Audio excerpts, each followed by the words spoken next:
Esqueça os desenhos da Disney, a barba branca e os feitiços bobos.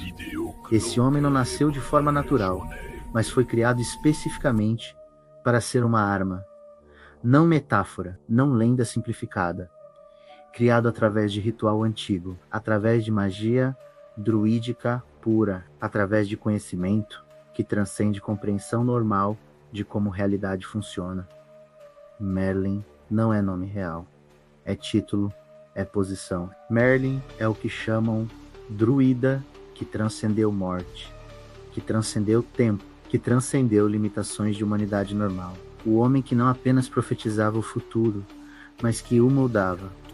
Alguns podem perguntar, mas Merlin não era mágico? A real pergunta deveria ser quanto poder um ser humano consegue absorver antes de deixar de ser humano. Vejam essa história. A origem de até Merlin o fim. é sombria, não é conto de fadas. Textos antigos falam em mulher de rei bretão, falam em noite onde demônio, ou algo que parecia um demônio a visitou. Falam em filho que nasceu de forma que não era completamente humano, filho que tinha características que médicos não conseguiam explicar, força que não correspondia ao corpo, inteligência que era anômala, olhos que piscavam errado, pele que tinha textura que não era normal, e a comunidade tinha medo. Um padre tentou exorcismo.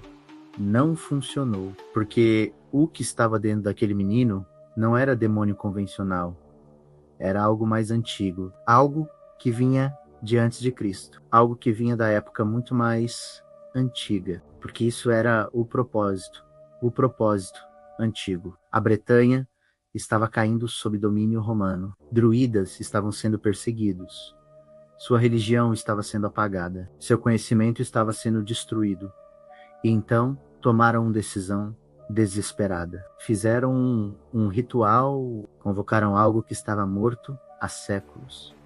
Convocaram o espírito antigo de um druida poderoso e o colocaram dentro de menino recém-nascido, porque precisavam de alguém que pudesse resistir. Precisavam de alguém que tivesse poder antigo. Precisavam de alguém que fosse metade humano e metade algo que transcendia a morte. Assim nasceu Merlin, não através de reprodução normal, mas através de possessão deliberada, através de magia que ia contra tudo que a igreja pregava. O menino cresceu e o poder dentro dele cresceu também. Aos 7 anos, conseguia fazer coisas que adultos não conseguem. Aos 10, tinha compreensão de magia, que não era ensinada em lugar algum. Aos 15, era mais poderoso que qualquer druida vivo, porque não era apenas o menino. O menino era recipiente, era apenas o veículo. Dentro dele estava conhecimento de milênios, estava energia de ser que tinha vivido antes de Bretanha existir. E começou a agir. Primeiro foi para a floresta, desapareceu por meses. A comunidade pensou que tinha morrido. Quando voltou, era diferente. Tinha passado por transformação, tinha aprendido coisas que ninguém sabe como aprendeu. Começou a profetizar, não através de clarividência comum, mas através de compreensão profunda de padrões. Conseguia ver correntes de causalidade, conseguia entender como a ação a levaria a consequência B, que levaria a evento código, profetizava que rei viraria, profetizava nome de herói que salvaria reino, profetizava batalhas que ainda não tinham acontecido. Tudo se realizava, porque Merlin não estava prevendo o futuro, estava criando futuro, estava manipulando eventos através de magia que ninguém conseguia detectar, estava colocando pessoas no lugar certo, na hora certa, estava influenciando decisões de reis através de meios que transcendiam persuasão normal. Reino de Bretanha percebeu que tinha algo diferente, percebeu que jovem druida tinha poder que transcendia qualquer coisa que conhecia e começou a procurar seus conselhos. Reis pediam conselho, Merlin respondia e cada conselho levava à vitória. Padres o tentavam converter, Merlin simplesmente desaparecia e reaparecia dias depois, em lugar completamente diferente. Rivais tentavam contra sua vida, Merlin desaparecia com os mesmos, literalmente. Pessoas que tentavam atacá-lo simplesmente sumiam de registros históricos, como se nunca tivessem existido. O poder dele era assustador. Não era magia como descrevem contos de fadas. Não era truques, era alteração deliberada da realidade através de compreensão profunda de como a realidade funciona. Conseguia mudar o clima, conseguia fazer aparecer neblina que cobria o exército inteiro.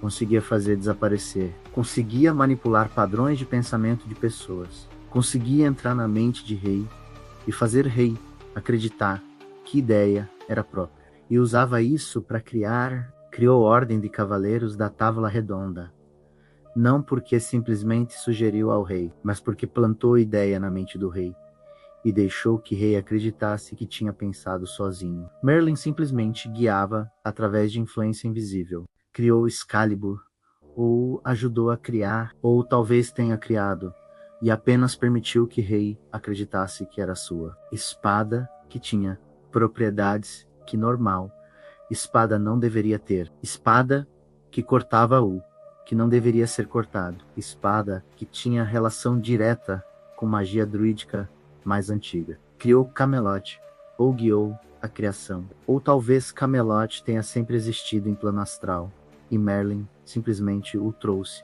para a realidade material. Porque Camelot tinha características que eram impossivelmente avançadas para a época. Tinha estrutura que desafiava física normal. Tinha beleza que parecia vir de outro mundo.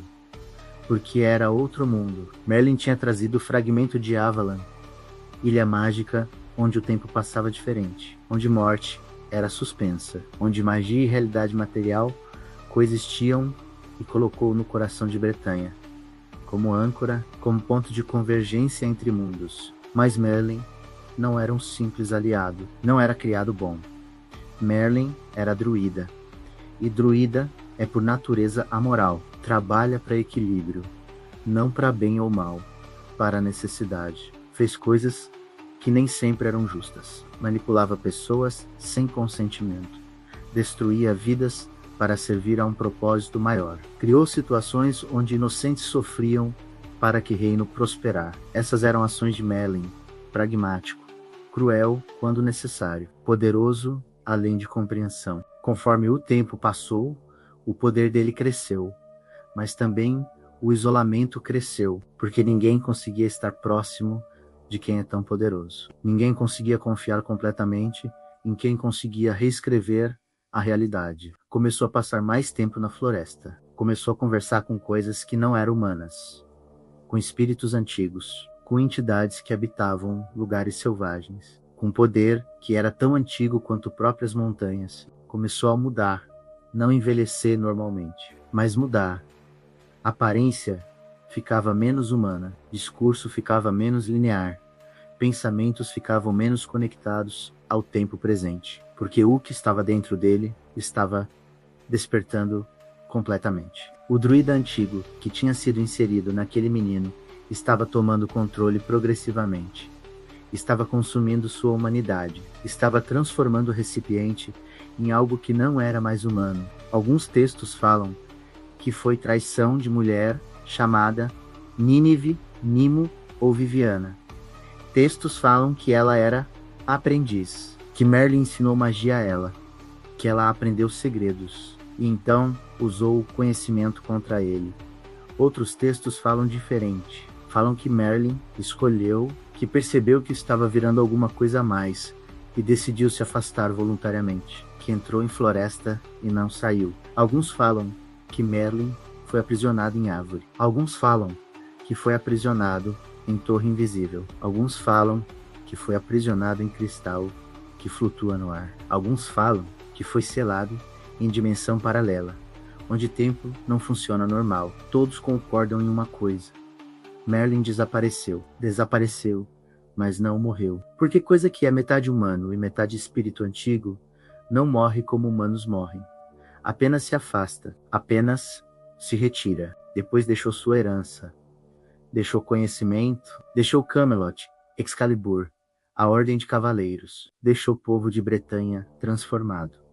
Porque o poder dele tinha moldado nação, tinha criado cultura, tinha colocado ideias de honra e cavalheirismo que persistiram por séculos, mas deixou também enigma, porque ninguém sabia completamente como Merlin fazia o que fazia. O conhecimento dele era registrado em fragmentos, em poesia que era obscura demais para compreender, em rituais que funcionavam, mas cuja lógica era impossível de explicar. Porque Merlin era um druida, e um druida não ensina de forma linear, deixa pistas, símbolos, deixa espaço para aprendiz descobrir por conta própria. Tradição oculta perseguiu o conhecimento de Merlin através de séculos. Estudiosos compilaram fragmentos de textos. Pesquisadores tentaram reconstruir magia que ele usava.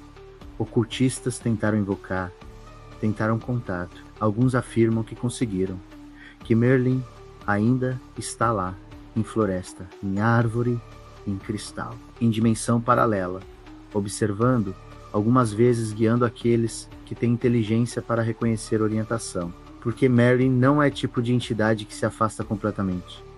Merlin é druida, e druida trabalha através de causa e efeito. Trabalha através de padrões, trabalha através de influência invisível. E se Merlin está realmente lá, então a influência dele não desapareceu. Apenas mudou forma, apenas se tornou mais sutil. Apenas passou a funcionar de maneira que ninguém consegue notar até ser tarde demais. A questão que permanece é: Merlin foi salvador de Bretanha ou foi invasor que usou terra como playground? Porque se você pode reescrever realidade, se você consegue moldar lá conforme sua vontade, então conceito de bem e mal muda completamente. Merlin talvez tenha salvado a Bretanha da destruição, mas o fez sacrificando liberdade das pessoas, fazendo com que fossem suas marionetes, usando estas para propósito que elas não conseguiam compreender. Talvez tenha sido necessário. Talvez tenha sido o preço de sobrevivência. Talvez tenha sido a única forma de preservar conhecimento antigo contra a destruição da igreja. Ou talvez Merlin tenha simplesmente usufruído do poder, simplesmente aproveitado que ninguém conseguia resistir. Porque isso é verdade sobre poder absoluto. Poder corrompe, e Merlin tinha poder que poucos conseguem conceber. Conteúdo baseado em textos históricos. Vida de Merlin, Vita Merlini, do século XII. Profetia Merlini, Profecias de Merliene. Crônicas de Geoffrey de Monmouth que documentam genealogia de Merlin. Fragmentos de tradição druídica bretã preservados em textos medievais. Textos galeses que mencionam Myrdhin Merlin em galês. Referências em La Morte d'Arthur sobre origem e poder de Merlin. Historiadores consultam crônicas bretãs e galesas para diferenciar Merlin histórico do mitológico.